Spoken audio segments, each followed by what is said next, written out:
सायरा. प्रत्येकाला असं वाटतं की आपल्या जीवनात भरभराट व्हावी, सुंदर आयुष्य जगता यावं, निरोगी आयुष्य जगता यावं. पण त्यासाठी प्रत्येक माणूस पराकाष्ठेचे प्रयत्न करत असतो. आपण बाबांकडे जातो, आपल्या सगळ्या सुखांना अधिक आनंदमयता यावी. सुख सगळ्यांनाच असतात, पण सद्गुरूच्या आश्रयातली सुख ही पवित्र आणि सौंदर्यपूर्ण असतात. त्याच्या स्पर्शाची प्रत्येक गोष्ट ही आनंदमय, वेगळ्या प्रकारचा आनंद. आपण म्हणतो की सगळं जग आनंदात असतं. सगळे सगळं विश्व आनंदात असतं. मग जे लोक बाबांकडे येत नाहीत त्यांनाही आनंद आहे, पण त्यांच्या आनंदात आपल्या आनंदात फरक असतो. त्यांच्या आनंदात अहम असतो, आमच्या आनंदात असतो.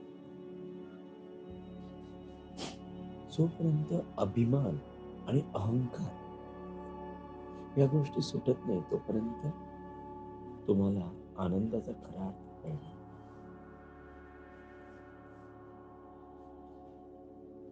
आनंदाचा खरा अर्थ कळायचा असेल, तुम्हाला संपूर्ण भावाने शरण येता आलं पाहिजे की देवा सगळं काही तुझंच आहे, सर्वस्वी तुझं आहे. आणि देहाविषयीची ममता नसली पाहिजे. कारण आपल्या प्रत्येक गोष्टीत देहाविषयीची ममता अधिक असते. आपला देह हे आपलं सर्वस्व असतं. ह्या देहाचा विसर करून त्याला शरण येता येणार शिकायला. कारण देहाची जी ममता आहे त्याच्या इतकी ममता जगात कशाचीच नसते. आपण मेलो तरी सुद्धा देहाची ममता सुटत. त्याचबरोबर आपला मुद्दा असेल, आपल्यात काही वेगवेगळे कलागुण असतील, आपल्यात काही आणि काही विशेष असेल, तर त्या गोष्टींचा आपल्याला भयंकर अहंकार असतो. नाहीच म्हटलं तर आपल्या रूपाचा, शरीराच्या निरोगीपणाचाही अहंकार असतो. काहीच नाही तर आपल्या इतरांशी जे संबंध आहेत त्याचाही अहंकार असतो. अहंकार कशाचा असेल हे सांगते. शिक्षणाचा असतो, हुद्द्याचा असतो. ह्यातनं आपल्याला काय करायचंय, आपला प्राण बाहेर काढायचा आणि ज्या काही गोष्टी अहंकाराच्या ज्या चिकटल्या देहाला त्या बाजूला काढायच्या. आणि मी स्वतःला एक शून्यत्वात घ्यायचं. एक तेजोवलय आहे, या पलीकडे स्वतःला काही समजायचं. मी एक तेजोवलय, या पलीकडे माझं अस्तित्व नाही. ना मला इच्छा आहे, ना अपेक्षा आहे, ना कसली स्वप्न आहे. अशी मानसिक अवस्था होण्यासाठी गुरुशरण यायचं. सद्गुरूची प्रार्थना करायची आणि त्याला सांगायचं की मला तुझ्या शरणात असं घे की मला माझं अस्तित्व विसरता.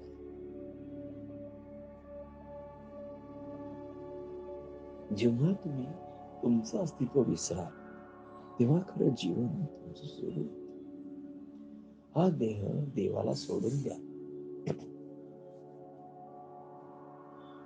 देह देवाला सोडायचा म्हणजे हा देह त्याची अहम ममता, त्याच्याबद्दल भरती असणारे ज्या काही गोष्टी आहेत, ज्या तुम्हाला अस्तित्व टिकवून ठेवतात त्या नष्ट करायच्या. तुम्ही बघता कितीतरी संत आहेत, तुम्ही संतांच्या गोष्टी वाचता, ऐकता. सगळ्यांचं तत्व एकच की तुझं तू मी पण सोडून दे, कारण हे मी पण मेल्यावर स्वतः सुटेल. आपल्या धर्मामध्ये पिंडदान जे महत्वाचं शेवटचा विधी सांगितलेला आहे की आता तुझं संपलं तर तू पुढच्या दिशेने प्रवाहित हो. हे सांगण्यासाठी पिंडदान करतो. त्याची ममता तुटावी म्हणून. ही ममता आपण आधीच काढली तसं कठीण आहे. पण मी माझं, माझं कुटुंब, माझी मुलं,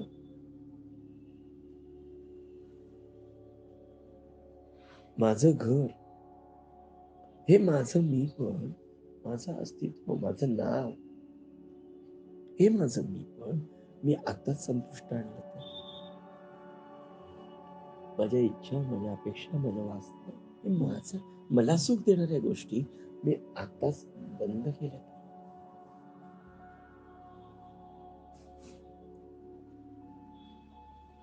जसं एखादा ओंडका पाण्यावर तरंगतो, जशी लाट येईल तसा तो फिरत जातो, वाहत जातो. तसं शरीराला सोडून दिलं तर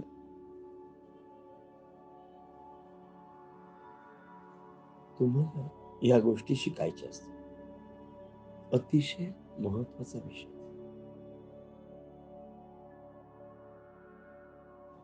तुम्हाला या संसारातनं बाहेर पडायला काही युक्त्या शिकवतो. आज 31 डिसेंबर आहे. जिकडे-तिकडे आनंद आहे, सुख आहे, काल्पनिक आनंदाच्या सगळेजण हिंदोळ्यात आहेत. त्यावेळी तुम्हाला खऱ्या तुमच्या जीवनाची जाणीव होते. आणि तुम्ही आपल्या आतल्या कुशात जाऊन ध्यानमग्न कसं व्हायचं, त्याच्या काही टेक्निक्स त्या तुम्ही माझ्याकडे बसून शिकून घ्या. सायरा, गोष्टी शिकायच्या म्हणजे काय आहे? तुमच्या संपूर्ण देहाशी निगडीत गोष्टी. तुम्ही देहरूपी नाही आहात याची जाणीव स्वतःला घ्यायची. तुम्हाला माहिती आहे का, आपण निरनिळ्या अवतारांच्या गोष्टी वाचतो, निरनिळ्या मोठमोठ्या संतांच्या, योगी यांच्या गोष्टी वाचतो. त्यांना शिक्षण काय दिलं जातं, की तुझं नाव तुला विसरायचं आणि तुला एक दीक्षांत नाव दिलं जातं, तेही संन्यासानंतर राहत नाही. तुला तुझं नाव विसरायचं, तुझं अस्तित्व विसरायचं, तुझ्या जीवनातली ध्येय तुला विसरायचं आणि एका दिव्य स्वरूप जीव म्हणून तू आहेस याची जाणीव घ्यायचीस. जो तू स्वतः दिव्य आहेस याची खात्री बाळगायचीस.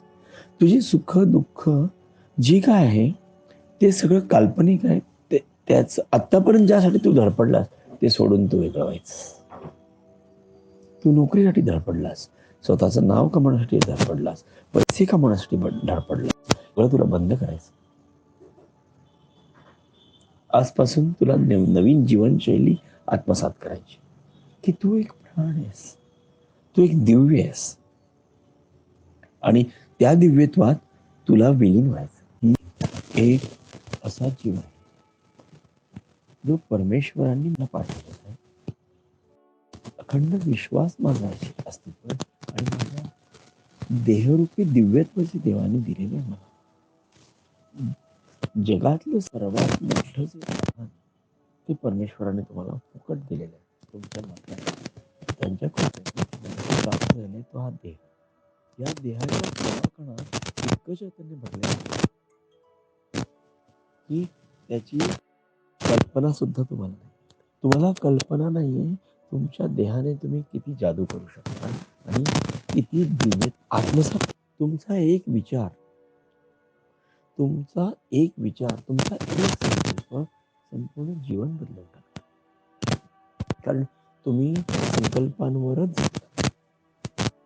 एखादा तरुण मुलगा आहे, त्याला वाटतं की आपण चांगलं शिक्षण घ्यावं आणि त्याने संकल्प करावा आणि त्याला कुठेतरी चांगल्या बाहेरच्या देशातल्या देशासाठी व्हावं. यापेक्षा देवाने आणि काय करायचं. एखाद्याची इच्छा आहे की मला बाहेरच्या देशात जाऊन स्वतःचं टॅलेंट दाखवता यावं. अजून काय कृपा असते. एखाद्या मुलीचा संकल्प आहे की मला अतिशय सुंदर नवरा प्राप्त होऊ दे आणि तो तिला प्राप्त होतो. या पलीकडे अजून देवाने काय करायचं? तुम्हाला म्हणतोय सगळ्या गोष्टी तुम्हाला प्राप्त आहेत सहज. ह्याच्यात देवाचं काय देणं घेणं आहे? तुमच्या संकल्पानं शक्ती भरणं हे देवाचं काम आहे. तुमच्याच नाही म्हणजे जगातल्या कोणाच्या आहे. तुम्हीच काय वेगळं. जगातल्या कुठल्याही मनुष्याची प्राण्याच्या इच्छांना परिपूर्णता देणं हे देवाचं काम आहे. आता यामध्ये तू आणि देव वेगळा आहे. हे वेगळं पण तुला काढून त्यास तू दैवी शक्तीने युक्त आणि परिपूर्ण आहेस ह्याची जाणीव देणं हे दैवी काम. मला जाणीव द्यायची की तुम्ही जेव्हा सद्गुरूच्या चरणी नतमस्तक होता, एखाद्या दिव्य स्थानाला जाता, ज्या वेळी तुम्ही नमस्कार करता त्या क्षणी तुम्ही हरवून जाता. ते हरवणं हे तुमचं अस्तित्व आहे. तेव्हा मी स्वतःचा विचार स्वतःचा विचार असा आहे माझा की सद्गुरूंनी मला एक दिव्य दान दिलं की जा हे कार्य तुझ्या हातून होत जाईल. आता मला कार्य करावं लागत नाही. कार्यकर्ता सद्गुरू आहे. मग माझं काय काम? कारण हा देह हा त्याने त्याच्या कार्यासाठी निवडला. कार्य तो करून घेतो. त्यातलं माझ्यातलं मी पण कुठे शोधायचं? तुम्ही बरेचदा म्हणता दृष्टांत झाला, त्यात तुम्ही आलात. ह्यात माझं अस्तित्व कुठे आहे? देवाने हा देह सिलेक्ट केला. पण या देहातल्या प्राणाचं काय? जे मन आहे त्याचं काय?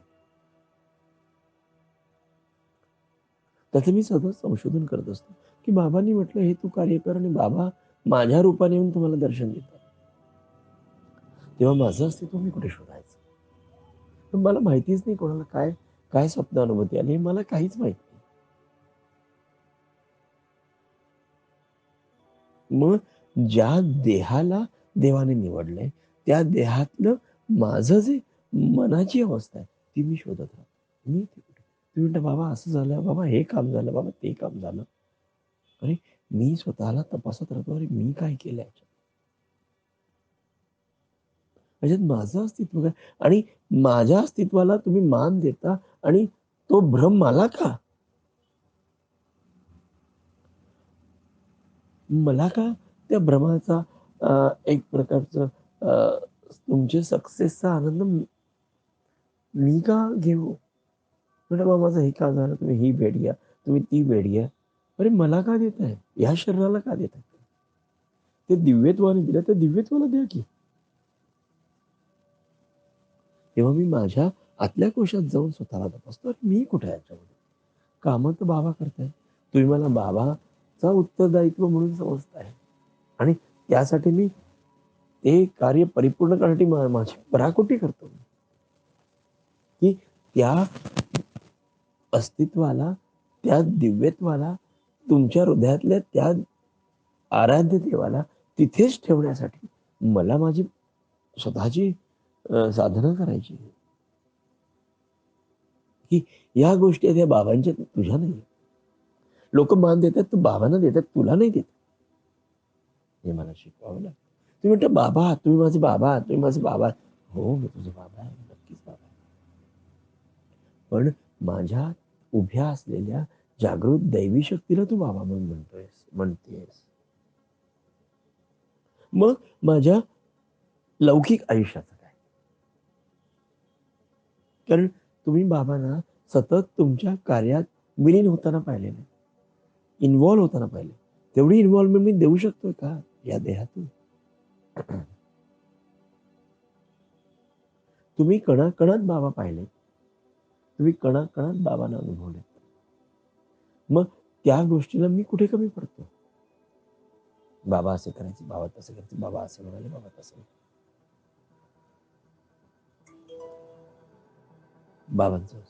बाबांचं असं बोलणं होतं, बाबांनी तसं म्हटलं होतं. ह्या गोष्टी तुम्हाला माहितीच नसतात. जेव्हा तुम्ही सांगता, की बाबा असं म्हणायचे. कारण जेव्हा बाबा पुण्याला शिफ्ट झाले, तेव्हा तुमच्याशी पुण्यातल्या लोकांशी इतके निगडीत झाले, की त्याने वेगळं असं संसार गाठला. साधनं साधक ग्रुपचा आणि त्या संसारात ते रममाण झाले. मग आज काय ह्या प्रकारची सेलिंग करा, उद्या काय ते करा, संस्था बनवायची, संस्था मिळवा, संस्था घडवा, संस्था निर्माण करा, संस्थेसाठी पैसे कमवा, संस्थेसाठी तुम्ही तिकीटं विका, संस्थेसाठी तुम्ही प्रॉडक्ट सेल करा. म्हणजे बाबांचा प्रत्येक कण आणि कण ते त्या संस्थेच्या उभारणीसाठी वेचायचे. त्यांचा क्षण-क्षण प्रत्येक श्वास ते संस्थेच्या पायाभरणीसाठी वेचायचे. त्यात आत्ता मी येऊन अशा संस्थेत बसलो, की जिकडे सगळ्या सुखाने युक्त सगळ्या गोष्टी आहेत. लोकं अमाप पैसा टाकायला तयार आहे.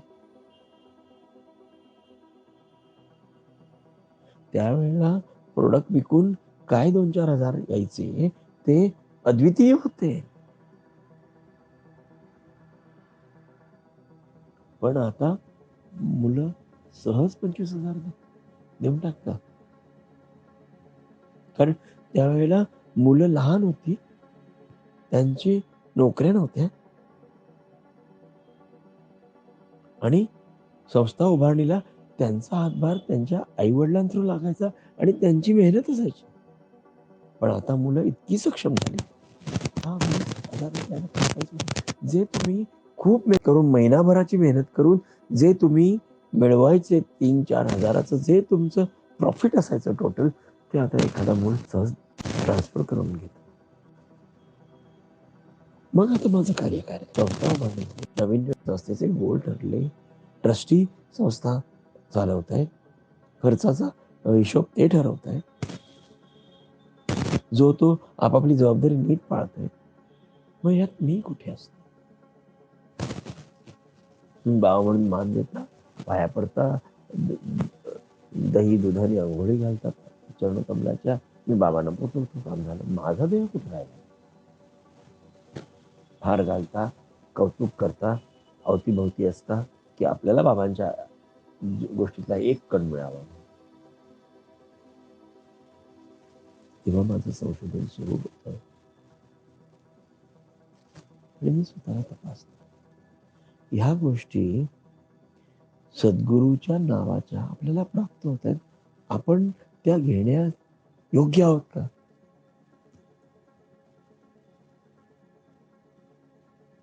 त्याची पात्रता आपल्याला पुढची पायरी सद्गुरूंनी पायाभरणी करून दिली.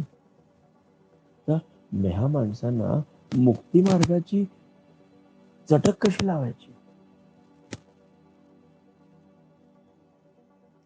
कारण तुम्ही सगळे संसारात बुडाले आहात. सगळ्यांची लग्न झाली, सगळे आनंदात आहात. तर तुम्हाला खऱ्या आनंदाची ओढ कशी लावायची? जी सद्गुरू चरणी राहून त्यांनी माझ्यावर संपूर्ण शक्तिपाताचा अभिषेक केला. त्या शक्तिपाताने मी परिपूर्ण होण्याचा प्रयत्न करत असतो. झालो परिपूर्ण. पण तुमच्यापर्यंत ते कसं पोहोचवलं?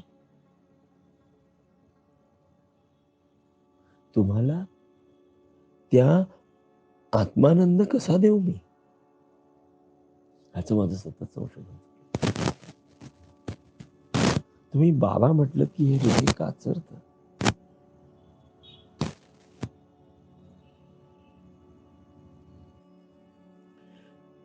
तुम्ही बाबा म्हणून साथ घालता, दादा म्हणून साथ घालता. हृदय असं हलतं आणि म्हणतं, पात्र आहेस का?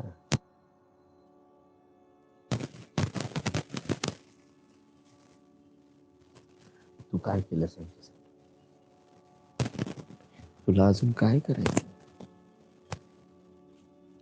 ज्या आस्थेने आणि ममतेने बाबा शब्द उच्चारला जातो,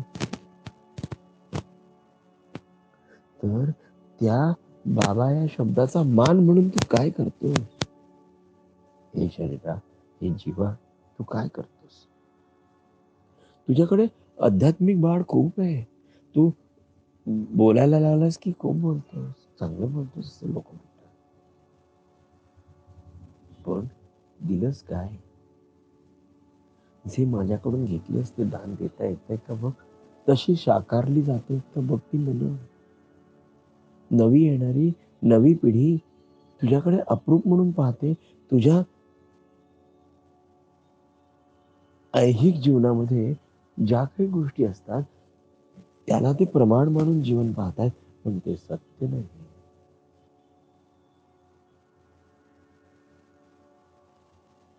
माझं माझं ऐहिक जीवन आणि आध्यात्मिक जीवन ह्याच्यात प्रचंड तफावत आहे, असं प्रत्येक संताचं असतं. कारण संत अस्तित्वात असताना किती लोकांना कळतं? मी संत आहे असं म्हणत नाही बरं देवानं, पण संत अस्तित्वात होते तेव्हा किती लोकांनी जाणले? आणि संतांचं महत्व केव्हा वाढलं? त्यांच्या महापरिनिर्वाणानंतर. त्यांचं जेव्हा निर्वाण झालं तेव्हा लोकांनी त्यांचं चिंतन केलं, अरे हा माणूस काय होता?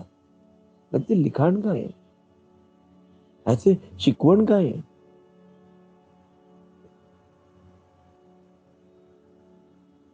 लक्षात घ्या. असे कितीतरी महान लोक आहेत की जे मृत्यूनंतर दिव्यत्वाला पोहोचले. लोकांनी ते अप्रिशिएट केलं. हा माणूस असावा. पण ते जिवंत असताना त्यांचं काय चालतं जीवन? त्यांची जीवनशैली काय असते? कोणी पाहतं का? आपले बाबा म्हणायचे, सत्यसाई बाबा, की माझं जीवन हाच मेसेज आहे. तर तुम्ही माझ्या जीवनाकडे बघा, माझी दिनचर्या पहा, माझ्या जीवनाचे दृष्टिकोन पहा आणि तुम्ही स्वतःला घडवा. खोट्या मायेत फसवू नका. तुम्ही जितके मायात फसाल तितका यातना भोगा. पण मायेमध्ये फसणं हा एवढा आनंद आहे हो. माझं घर, माझी पत्नी, माझी मुलं, हा विषय इतका आनंददायी आहे की तो असा मृधाला चिटकू नये, तो सुटत नाही.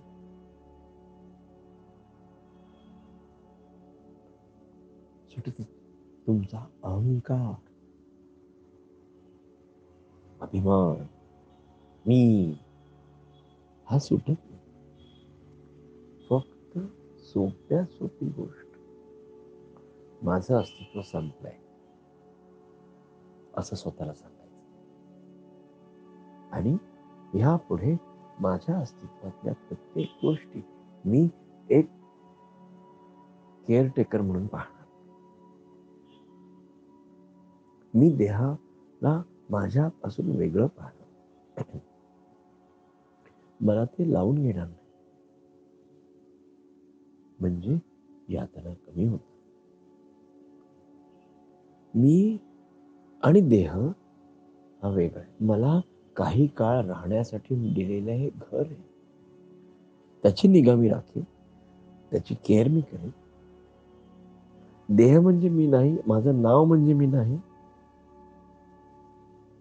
फक्त मी काय आहे तर गुरुचरण कमलाचं स्मरण म्हणजे मी आहे.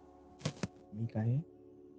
फक्त गुरुचरण कमलाचं जे स्मरण आहे, त्या स्मरणाच्या वेळेला जो मला श्वास आहे, त्या स्मरणाच्या वेळेला जी माझी मृत्यू घडल,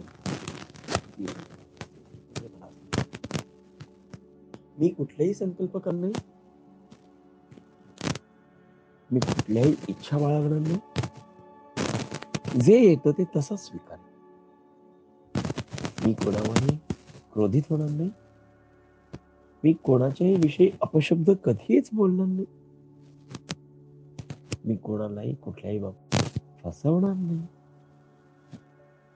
मी कुठलंही खोटं बोलणार नाही. मी आहे तसाच राहील. मी अलगद असा तरंगत राहील, बघा जादू कशी असते सोय. असं असे निश्चय केला, तुम्हाला संकल्पही नाही करायचा, तुम्हाला इच्छाही व्यक्त करायची नाही, अशी भावना हृदयात जागृत झाली की तुम्ही हलके वाटू शकता. मी कोणाचा बांधील नाही, मी कोणाचा नातेवाईक नाही, मी कोणाचा आई नाही, कोणाचा बाबा नाही, मी कोणाचा भाऊ नाही, मी कोणाची बहीण नाही. मी एक अलगद हलकं असं अस्तित्व आहे या पृथ्वी तलावर. जसं जसं ते डोळं वाऱ्याच्या झुळकीने हलतं तसं माझं अस्तित्व अलगद असं. मला काहीच बंधन नाही. मला मला जगायचंय ना मला मरायचं. माझा मृत्यू झाला, मी कुठल्याही बंधनात नाही, हे मला सांगायचं. हेच योगी आतापर्यंत त्यांना गुहेत ज्ञान काय देत आले ते तुम्हाला ते म्हणतात इतके वर्ष गुरुजी राहून काय शिकायचे हे लोक. महाअवतार बाबाजींनी काय शिक्षण दिलं?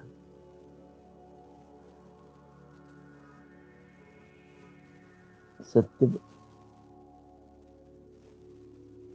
सत्यसाई बाबांनी त्यांना इंटरव्ह्यूला बोलून काय शिकवलं? अरे तू माझाच रूप आहे, तू आणि मी वेगळा नाही. तू जी इच्छा करशील ती मी पूर्ण करेन. तू ज्याला सहाय्य करशील त्याच्या सहाय्याला मी उभा राहील. तू जे संकल्प करशील ते मी परिपूर्ण करेन. कारण मी सूक्ष्म देहाने गेलो तरी तुझ्या देहाच्या निगडीत जी लोक आहेत त्यांना तू पावन कर. लक्षात घ्या, हे लोण कसं पसरतं की तुम्हाला स्पर्श केला की तुमच्या अवतीभोवतीच्या लोकांना तुम्ही तुमच्या वृत्तीने, कृतीने आणि तुमच्या चारित्र्याने पावन करता आणि ही पावनतेचं लोण तुमच्याकडून पुढे सरकलं जातं. ते कार्य आपल्याला करायचं बाबाचं. बाबांनी संस्था दिली, पैसा अडका दिला, ऐश्वर्य दिलं, आनंद दिला, सगळं दिलं. कोणीही गरीब नाही, कोणीही दरिद्री नाही. आपल्या संपूर्ण कुटुंबात, साई कुटुंबात सगळे सधन आहेत, सगळे परिपूर्ण आहेत, सगळे तृप्त आहेत, सगळे आकंठ आनंदाने बुडालेले आहेत.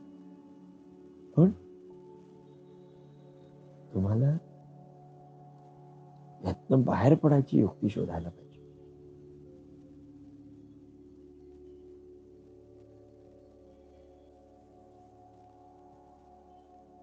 ही बाहेर पडायची युक्ती जेव्हा तुम्हाला कळेल, तुम्ही आत्मसात सुरुवातीला कल्पना करावी लागते,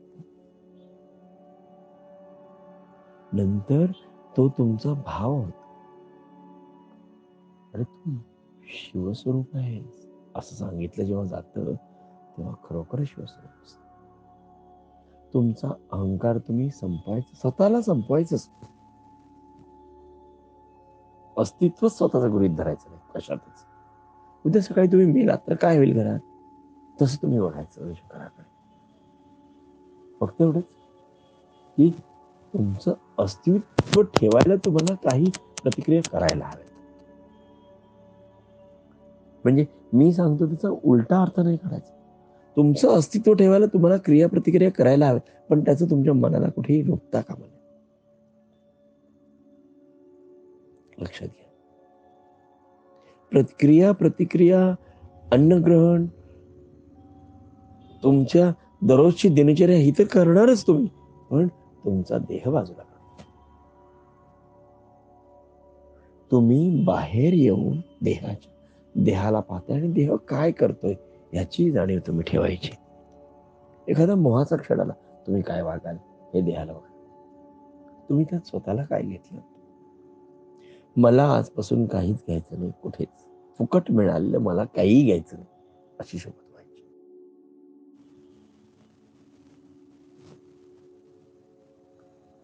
मला फक्त देण्यासाठी देवाने बसवलंय.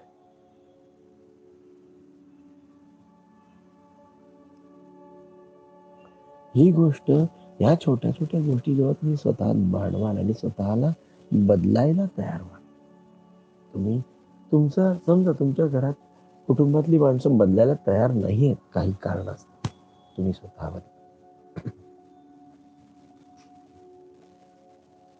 तुम्ही स्वतःला बदला. त्यांच्या पद्धतीनं तसे मोल्ड व्हा आणि त्यांना तुमच्या रंगात खेचून घ्या.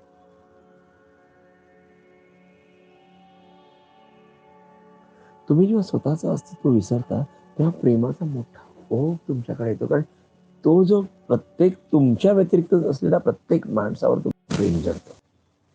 पण त्याच्यामध्ये तुम्ही शिरता. तो का यातनेत आहे, त्याला काय हवंय हे परिपूर्ण केलं की घरात कधीही भांडण होत.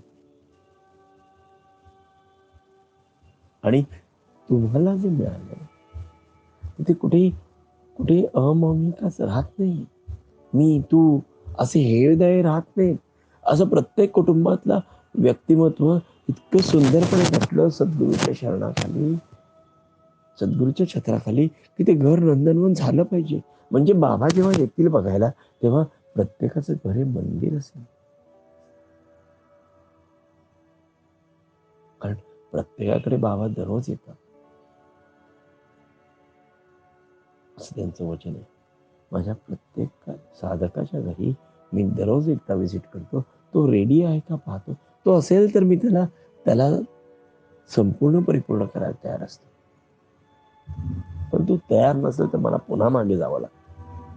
म्हणून जेव्हा बाबा दररोज तुमच्या भेटीला येतील, तेव्हा तुम्ही तयार असला पाहिजे. म्हणून ही तयारी आहे.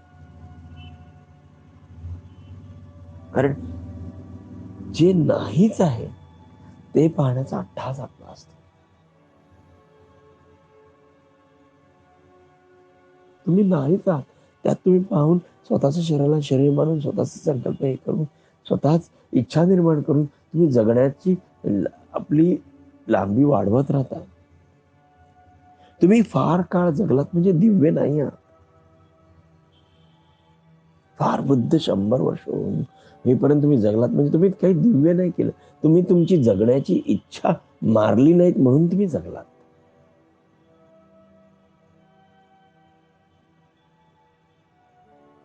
आजपासून तुमचा मृत्यू झालाय. कर्तव्यात कुठेही कसूर नाही. इच्छा झाली एखाद्याला, एखाद्या अपेक्षा आहेत, इच्छा आहेत, इच्छा नाही कशी. सद्गुरूला समर्पित करा आणि त्या परिपूर्ण करा. आणि त्या उपभोगताना सुख आहे का? आहे का मला याच्यात सुख? तुम्हाला जोपर्यंत सुख वाटतं तेव्हा तोपर्यंत ते घ्या. फक्त त्या नैतिकतेच्या कसोटीवर तपासून पहा आणि मग ते सुख घ्या. स्वतःचा स्वार्थ साधायचा नाही, पहिलं दुसऱ्याला द्यायचं. स्वतःसाठी काहीच घ्यायचं नाही. बरेचदा लोकांना सवय असते. कुठे गेलं की चला थोडंसं पुडीत भरायचं आणि आपल्या घरच्यांसाठी घ्यायचं. ही सवय बंद. ओ माझ्या मुलीला द्यावं, ओ माझ्या भावाला द्यावं, ओ माझ्या बहिणीला द्यावं. हे बंद. तुझं जो अस्तित्व आहे त्याला ते मिळेल. तुला काय हवं ते घे. बहिणी भावांसाठी तू काय घेऊन जाऊन त्यांना काय देणार आहेस? मुलांसाठी तू काय नाही. तुला काय हवं ते आत्ता घे. पण जो अस्तित्वात हजर स्वतः प्रेझेंट असतो त्याचा त्याचं हृदयाचा दरवाजा उघडतो. जो नाही त्याला त्याची कितीशी किंमत कळणार आणि कितीशी व्हॅल्यू कळणार. तुम्हाला काही जीवनाचे नियम सांगतो. चुकीचं अन्न ग्रहण करायचं नाही. चुकीच्या माणसांच्या सहवासात जायचं नाही. घाणेरड्या माणसांचे स्पर्श घ्यायचे नाही. शरीराला देवाने दिलेली एक देणगी समजून त्याची निगा राखायची. चालता आलं पाहिजे व्यवस्थित. आरोग्य नीट राखता आलं, वेळच्या वेळी जेवण जेवलं पाहिजे. कोणाचाही राग, द्वेष अजिबात करायचा नाही. कोणाच्या विषयी मागून चर्चा करायची नाही. फक्त मौन पाळायचं. होईल तेवढं ग्रंथ पारायण करत बसायचं, की त्या मनावर तो संस्कार. टीव्ही अजिबात पाहायचा नाही. ना न्यूज पाहायच्या, की कुठल्याही गोष्टीचे सिरियल्स पाहायच्या, असं काहीही करायचं जोपर्यंत तुमच्या मनावर संपूर्ण परिणाम होत नाही.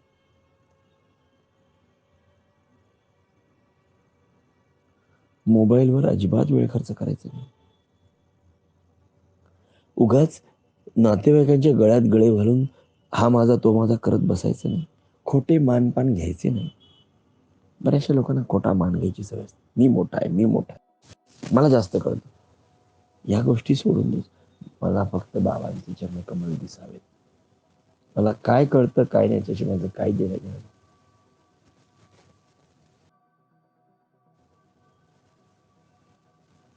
तुम्हाला फक्त सद्गुरूमध्ये विलीन व्हायचं लवकरात लवकर. आणि स्वतःला व्यापक करायचं. जोपर्यंत तुम्हाला तो आतला दरवाजा उघडला जात नाही तोपर्यंत तुमची साधना निष्फळ ठरते. नैतिकतेच्या सगळ्या पातळ्या व्यवस्थित पाळल्या जाव्यात. देह प्रदर्शन, अंग प्रदर्शन कुठेही होणार नाही याची खबरदारी घ्यायची. सगळ्या गोष्टी व्यवस्थित पाळताय. खोटा पैशाचा व्यय करायचा नाही.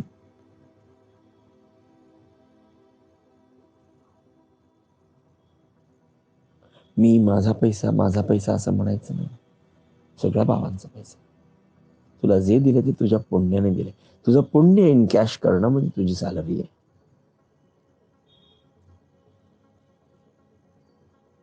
त्यामुळे हे जीवा, तू फक्त सद्गुरूला शरण जा आणि तू एक जीव आहे, एक दिव्यात्मा आहेस याची जाणीव ठेव आणि स्वतः सद्गुरूला समर्पित हो. आणि तुझा आज मृत्यू होऊ दे, तुझा प्राण निघून जाऊ देत आज.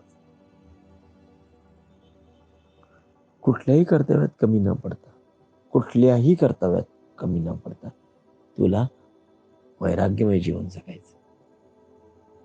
तुला जे सद्गुरू नाव दिलंय त्या नावाचा उदोउदो होऊ दे. तुझं मूळ नाव विसरून जाऊ देत तुला.